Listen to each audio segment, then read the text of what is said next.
Adam hukuklarynyň goraýjy halkara guramalary Ýewropanyň dikeldiş we ösüş bankynyň ýolbaşçylaryna açyk hat bilen ýüzlenip Türkmenistan bilen 2019-2024 ýyllar boýunça hyzmatdaşlyga degişli täze strategiýanyň taslamasy bilen baglylykda öz tekliplerini öňe sürdiler.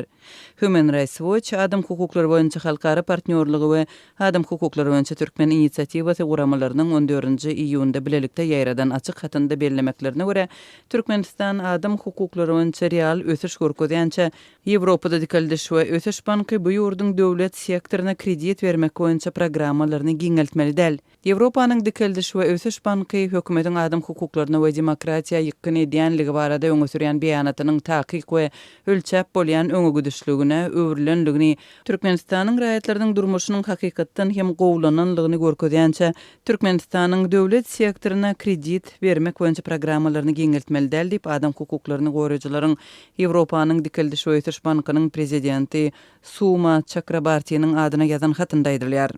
Adam hukuklary boýunça Türkmen inisiativasy guramasynyň ýolbaşçysy Hukuk pikirine görä, häzirki wagtda halkara mali guramalarynyň ünsü bermegi zeruri esasy meseleleriniň arasynda ýurtda hususy eýeçilik hukugynyň depelenmegi we telekeçilere basyşlaryň güýçlenmegi bolup durýar. Это право на частную собственность, когда biznesmen просто. Bu Türkmenistanda hususy eýeçilik hukugydyr. Haçanda biznesmenleriň emlägi, dukanlary ellerinden alınýarka, haçanda adamlaryň öýleri ellerinden alınýarka. Ol ýerde ýaşamak we işlemek hakynda gürrüň ýok, eýsem öz hususy awtologyň bilen ýöne baryp bolmaýarka möhümdir. Ine biz şu iki sany esasy faktor halkara jemgyýetçiliginiň ünsüni çekýär diýip adam hukuklary boýunça Türkmen inisiativasy guramasynyň ýolbaşçysy Hukuk Azatlyk radiosyna aýtdy.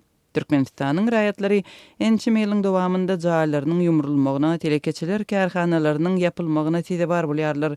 Hususan da soňky aýlarda Aşgabatyň merkezinde onlarça hususy edara kärhana şolsanda ofisler, dukanlar, gözellik salonlary, fitness merkezleri we hyzmat urundan işleýän beýleki nokotlar resmi sebäbi düşündirilmezden häkimetler tarapyndan köpçüliklen ýapyldy.